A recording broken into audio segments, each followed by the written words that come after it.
Sa harap ng patuloy na pagtaas ng presyo ng krudo, ipaliliwanag ni Pangulong Ferdinand Marcos Jr. kung bakit hindi aalisin ng pamahalaan ang VAT sa produktong petrolyo. Si Creselyn Catarong sa report.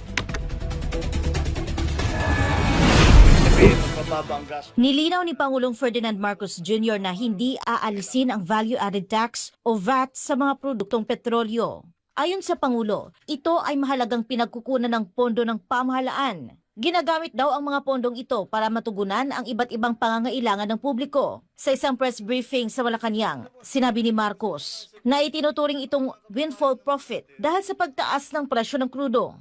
Dahil dito, makikinabang ang gobyerno sa kasalukuyang VAT rate. Magkakaroon din ng karagdagang pondo mula sa importasyon ng petrolyo. Ipinaliwanag ng Pangulo na kung aalisin ang VAT, ang sektor ng petrolyo lamang ang makikinabang. And because of that, all the importations will have, at the present VAT rate, we will get funds from extra funds from that.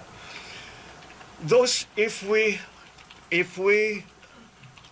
take away the VAT on petroleum products, it will only help the petroleum market. Diin ni Marcos Jr. na layunin ng pamahalaan at tulungan ang buong lipunan at hindi lamang anya dapat nakatuon sa sektor ng petrolyo ang mga hakbang. What we need is funding to help the entire society. Hindi pwedeng yun lang, titignan lang natin is the petroleum. Kasi sinasabi ng mga tao, bakit puro transport workers lang ang tinutulungan nyo? Paano kami? Bakit the other? We also have to take care of the other sectors. Dagdag pa ng Pangulo, ang karagdagang pondong makokolekta mula sa VAT ay gagamitin para sa iba pang pangangailangan ng bansa. Kabilang dito ang pagbibigay ng subsidiya, cash benefits at iba pang tulong sa mga mamamayan.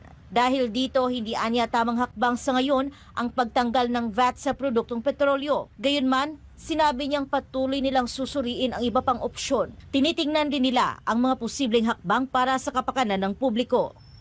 We will still examine it. You know, like I keep telling you, there's nothing that we are not looking at as a possible option. We are looking at all the options. If the time comes that it really calls for, the time will come that VAT should be brought down for whatever products, then we will certainly study it very well. Kahit matindi ang panawagan ng transport sector na tanggalin ang VAT sa langis, ay nanindigan si Marcos Jr. na mas malaki ang benepisyo ng VAT kumpara sa pagtanggal nito. Ang VAT cut ang naging sentro ng panawagan ng mga nagkilos protesta sa labas ng batasang pambansa nitong Lunes, Abril 13. Para sa Diyos at sa Pilipinas kong mahal, ito si Creselyn Catarong, SMNI News.